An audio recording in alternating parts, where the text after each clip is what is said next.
yang pertama menciptakan dan menerapkan sistem pemerintahan demokrasi di negara mana yang menciptakan dan menerapkan sistem demokrasi itu yang pertama.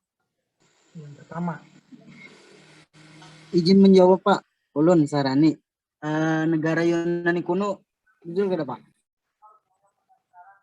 Baik, kapan itu?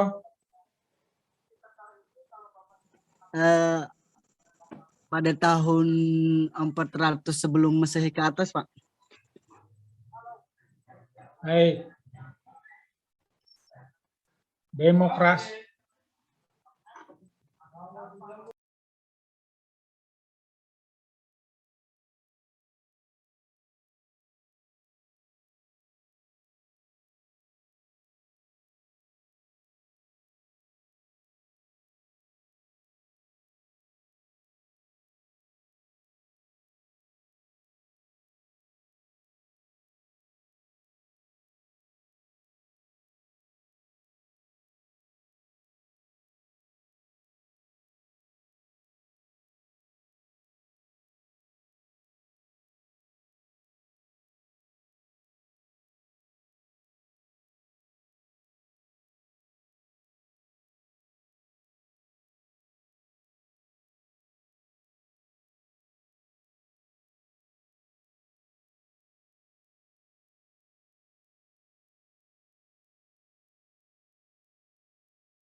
Mohon maaf Pak, suara pian kereda kedengaran Pak.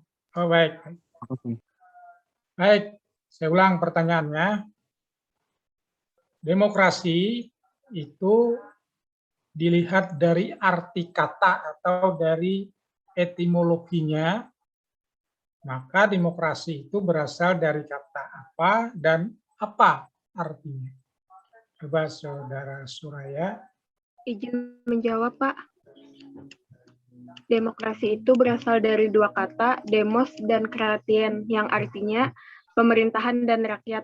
Jika diartikan, maka demokrasi itu akan jadi pemerintahan yang berasal dari rakyat.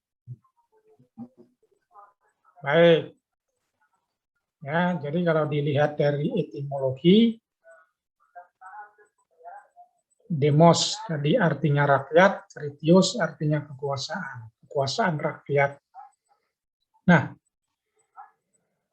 lalu apa maknanya? Apakah rakyat yang memerintah? Coba dijelaskan, Saudari Suraya Jahratun Nisa. Itu kan kalau dari arti kata tadi seperti yang disebutkan Nurul tadi. Nah, kemudian maknanya seperti apa? Maknanya itu, Pak, artinya segala kekuasaan itu berasal dari rakyat. Kan demokrasi itu artinya kekuasaan di tangan rakyat. Semua itu berasal dari rakyat. Gitu, Pak. Jadi apa? Jadi maksudnya itu, semua itu berasal dari rakyat. Maksud itu pemilihan, kayak pemerintah itu dipilih oleh rakyat, kemudian itu dari rakyat dan untuk rakyat itu sendiri, Pak. Baik, mungkin ada yang menambah, Saudara Muhammad Fairuz Aiman. Oke, Pak. Jadi maksudnya itu kekuasaan rakyat itu maksudnya warga negara itu mempunyai hak untuk berpolitik dan ikut dalam pemerintahan, Pak. Jadi rakyat itu mempunyai hak untuk ikut dalam pemerintahan. Tapi tetap yang memerintah itu adalah negara, Pak. Baik. Demokrasi di zaman Yunani kuno itu penerapannya seperti apa? Coba Ananda Jeneta Kristina Algira. Maaf Pak, bisa diulang pertanyaannya? Baik, jadi tadi kan dikatakan bahwa pemerintahan demokrasi itu diciptakan dan diterapkan pertama oleh negara Yunani kuno. Nah, penerapan demokrasi pada zaman Yunani kuno itu seperti apa?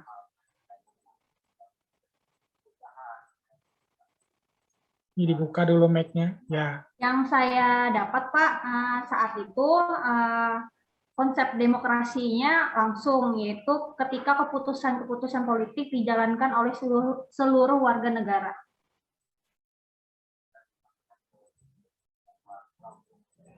Jadi, apa namanya, yang dilakukan secara demokrasi itu apa?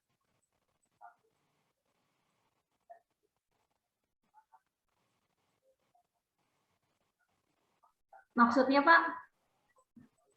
Jadi kan apa namanya, demokrasi itu kan melibatkan rakyat.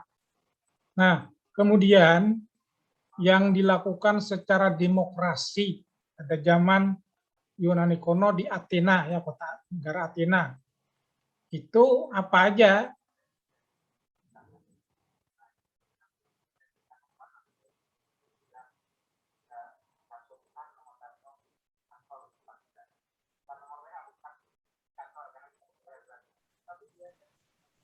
Gagasan demokrasi pada zaman Yunani kuno kah, Pak? Penerapannya itu seperti apa? Yaitu gagasan mengenai dari kebudayaan Yunani kuno itu dan gagasan mengenai kebebasan beragama yang dihasilkan oleh aliran reformasi serta perang-perang agama yang menyusul, Pak. Baik. Apakah sejak negara Yunani kuno, tepatnya itu negara Athena, yang menciptakan dan menerapkan pemerintahan demokrasi, maka sejak saat itu demokrasi itu berkembang ke negara-negara yang lain, ke belahan bumi yang lain, hingga sekarang ini. Apakah demikian, Saudari Septiandi? Reja Septiandi. Bisa diulang nggak Pak? Jawab. Baik, saya ulang. Tadi kan dikatakan bahwa pemerintahan demokrasi itu pertama diciptakan dan diterapkan oleh negara Yunani kuno, tepatnya itu negara Athena. Nah, kemudian apakah sejak itu, yaitu tadi disebutkan 400 SM, maka apakah sejak 400 sebelum Masehi itu terus saja berkembang hingga menjalar ke belahan bumi yang lain? Apakah seperti itu?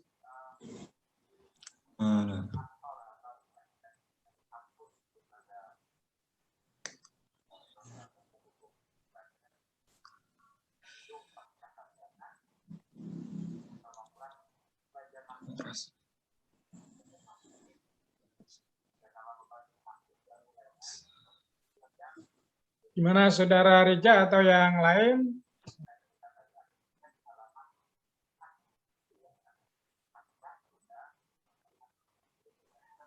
Izin menambahkan Pak, jadi demokratis itu dikembangkan pada masa Yunani kuno. Jadi pemerintahannya itu demokratis dan pemerintahan itu mengajarkan ilmu penggerak. Nah, setelah itu menurut para ahli demokrasi itu punah karena Yunani kuno ditaklukkan oleh bangsa Romawi, Pak. Sekian dari ulun, terima kasih. Baik. Jadi kita hari ini mengulang ya apa yang sudah pernah kita bahas, kita diskusikan. Jadi demokrasi itu menurut para ahli sejarah, pertama diciptakan oleh negara Yunani kuno, tepatnya itu negara Athena. Jadi negara Yunani kuno itu kan banyak, cuma yang terkenal itu negara Athena dan Sparta. Ya. Jadi kalau Athena itu pemerintahnya demokrasi, kalau Sparta itu monarki. Nah, jadi ada dua negara yang maju pada saat itu. Nah, tapi yang kita bahas adalah negara demokrasi. Jadi demokrasi itu berasal dari negara Yunani kuno, tepatnya negara Athena. Nah, istilah demokrasi tadi berata, yaitu demos dan kritios. Demos artinya rakyat, kritios artinya kekuasaan. Nah, pada zaman Yunani kuno itu, ketika demokrasi diterapkan di sana, tidak semua warga negara itu dilibatkan. Jadi, yang terlibat dalam demokrasi itu hanya para laki-laki merdeka. Nah, kemudian para wanita, para budak itu tidak punya hak politik. Jadi, sudah penduduknya tidak terlalu banyak, ditambah lagi tidak semua orang punya hak politik. Nah, jadi pelaksanaannya tentu saja orangnya tidak begitu banyak ya. Nah, demokrasi Yunani kuno itu disebut dengan demokrasi langsung. Jadi di mana melibatkan rakyat langsung, tidak ada yang namanya lembaga perwakilan seperti kita sekarang, ada lembaga DPR, ada lembaga DPD atau ada lembaga parlemen, itu enggak ada. Jadi demokrasi itu secara langsung kepada rakyat yang punya hak pilih. Nah, apa yang dilakukan secara demokrasi pada zaman Yunani kuno di Athena itu adalah yang pertama memilih pemerintahan. Jadi pemerintah, kalau di negara lain pada masa itu lazimnya adalah berdasarkan hak keturunan. Ini para sistem monarki itu kan keturunan. Nah, Yunani kuno, Athena tidak memakai sistem seperti itu. Mereka menciptakan sebuah sistem di mana para pemimpin negara itu dipilih oleh rakyat. Kenapa maka dipilih? Apa yang menjadi filosofisnya? Maksudnya adalah supaya orang yang memimpin negara itu adalah orang yang terbaik di antara yang baik. Nah, kalau sistem monarki itu kan ada kelemahan. Kelemahannya apa? Kalau orang tuanya baik, nah kita tahu kan manusia ini tidak seperti tumbuh-tumbuhan. Kalau tumbuh-tumbuhan itu kalau bibitnya bagus, nanti katakanlah buah mangga bagus, nah, bibitnya itu nanti kalau ditanam juga akan menjadi pohon mangga yang unggul. Nah, kalau manusia itu sudah ada jaminan, ya. Orang tua pendeta, orang tua kiai, orang tua ustazah, maka anaknya bisa saja bisa saja orang yang berperilaku buruk. Nah, jadi belum tentu itu anak tuan guru, anaknya pasti baik, belum tentu. Oh, itu anak pendeta, anaknya pasti baik, belum tentu. Oh, itu anak ustazah, anaknya baik, belum tentu. Nah, kalau dalam sistem kerajaan kan kalau orang tuanya bagus, orang tuanya bijaksana, kemudian dia akhirnya kan pasti mangkat atau berhenti, siapa yang mengganti adalah keturunannya, putra mahkotanya. Nah, kalau putra mahkotanya kebetulan orang yang berperilaku buruk, tidak bisa dihindarkan, ya. Tetap saja dia punya hak untuk menjadi calon raja. Nah, itu salah satu dampak negatifnya kalau sistem monarki. Tapi kalau anaknya baik, pintar, bijaksana, berilmu pengetahuan, berwawasan luas, ya bagus. Nah, untuk menghindari yang seperti itu, maka diterapkanlah pemilihan kepala negara, sehingga diharapkan yang terpilih itu orang yang terbaik di antara yang lain. Nah, kemudian ketika orang yang dipilih memimpin negara, ketika dia menjalankan kekuasaan, akan membuat kebijakan-kebijakan negara itu juga melibatkan pendapat rakyat. Misalnya ingin menaikkan tarif pajak, dilibatkan rakyat, bagaimana pendapat rakyat, apakah sudah saatnya, apakah tarifnya sesuai kemampuan rakyat, atau ingin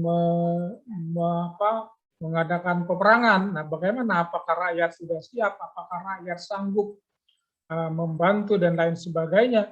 Nah, itu selalu melibatkan rakyat. Kenapa? Filosofisnya adalah supaya kebijakan yang diambil di negara itu tepat, sesuai dengan kehendak rakyat, sesuai dengan kemampuan rakyat, dan kebijakan itu tidak digunakan oleh kepentingan penguasa semata-mata. Nah, sehingga makna demokrasi kalau secara etimologi tadi adalah kekuasaan rakyat. Nah, arti demokrasi kalau secara etimologi tadi adalah kekuasaan rakyat, namun makna demokrasi adalah bahwa pemerintahan itu diabadikan untuk kepentingan rakyat.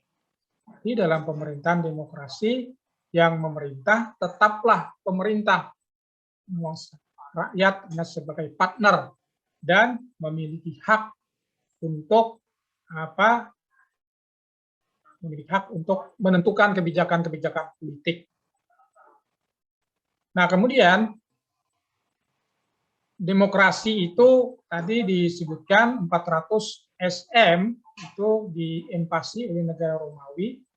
Nah, setelah itu negara Romawi ini tidak menerapkan pemerintahan demokrasi. Jadi negara Yunani kuno itu setelah diserang, ditaklukkan oleh Romawi, maka peta negara Yunani kuno sebagai negara merdeka itu tidak ada lagi.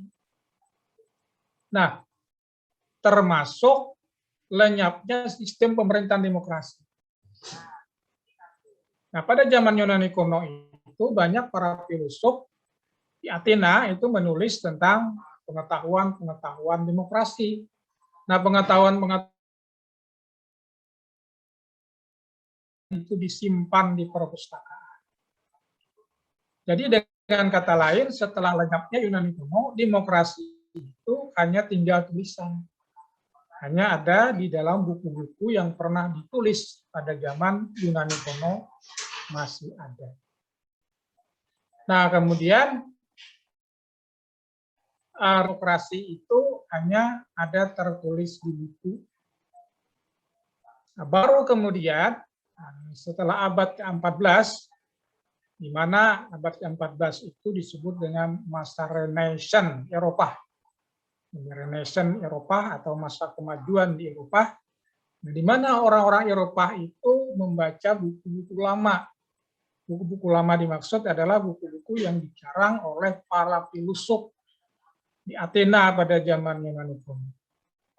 Salah satu buku yang adalah buku pengetahuan tentang demokrasi. Nah, lalu para intelektual Eropa di masa Renaissance itu membayangkan, kok dulu zaman Yunani kuno pemerintahan itu demokrasi, kok dulu pemerintahan itu dipilih, kok dulu pemerintahan itu kalau ingin membuat kebijakan negara melibatkan pendapat rakyat, tidak seperti sekarang ini. Sekarang ini maksudnya zaman itu ya, akhir abad ke-19. Nah, itu masa puncak-puncaknya kekuasaan absolut, semuanya ditentukan oleh penguasa. Nah, membayangkan alangkah indahnya kalau pemerintahan saat ini, ya saya ulang, saat ini bukan kita sekarang, saat ini pada masa Renaissance itu, kalau negara saat ini juga menganut sistem pemerintahan demokrasi seperti zaman Yunani kuno. Nah, sehingga mereka mendambakan ingin kembali pemerintahan demokrasi itu diterapkan. Jadi maksudnya Renaissance itu ada yang menerjemahkan dengan mengingat kenangan indah. Nah, mengingat kenangan indah dimaksud di sini adalah pemerintahan demokrasi pada zaman Yunani kuno. Sehingga pengaruh dari literatur lama ini membangkitkan keinginan agar pemerintahan yang absolut di Eropa itu menerapkan sistem demokrasi. Artinya melibatkan rakyat. Nah, baik ketika memilih kepala negara ataupun paling tidak dalam membuat kebijakan-kebijakan negara. Jadi akhirnya ini merupakan tuntutan, menjadi tuntutan. Nah, Jadi apa tadi kalau Renaissance abad ke-14, tuntutan ini akhirnya menjelma menjadi negara hukum dalam arti sempit. Nah, kita tahu negara hukum dalam arti sempit di mana pemerintah itu melibatkan rakyat, terutama dalam hal mengambil kebijakan-kebijakan politik, dalam hal ini para wakil rakyat. Nah, itu dimulai sejak akhir dan awal abad ke-20. Akhir abad ke-19 dan awal abad ke-20. Nah, dikatakan akhir abad ke-19 atau awal abad ke-20 itu lahir pemerintahan demokrasi. Jadi pemerintahan demokrasi kalau kita lihat dari urutan sejarahnya lahir pada zaman Yunani kuno 400 SM ke atas, kemudian lenyap 400 tahun SM, hanya ada di dalam catatan, hanya ada di dalam buku, kemudian di akhir abad 19 awal abad ke-20 lahir kembali hingga sampai sekarang ini. Nah, itu sejarah demokrasi. Ya. Jadi tidak berkembang sejak zaman Yunani kuno sampai sekarang, tapi pernah tidur ribuan tahun, hanya ada tertulis atau pikiran-pikiran demokrasi itu hanya ada tertulis di dalam literatur lama yang disimpan di perpustakaan. Nah, itulah secara umum pengertian dan sejarah demokrasi. Ya, saudara-saudara mahasiswa yang berbahagia, untuk hari ini hanya ini yang dapat saya sampaikan. Wabillahi taufiq wal hidayah. Wassalamualaikum warahmatullahi wabarakatuh. Waalaikumsalam warahmatullahi wabarakatuh. Terima kasih banyak, Pak. Banyak, Terima kasih, Pak. Terima kasih banyak. Terima kasih banyak, Pak. Pak.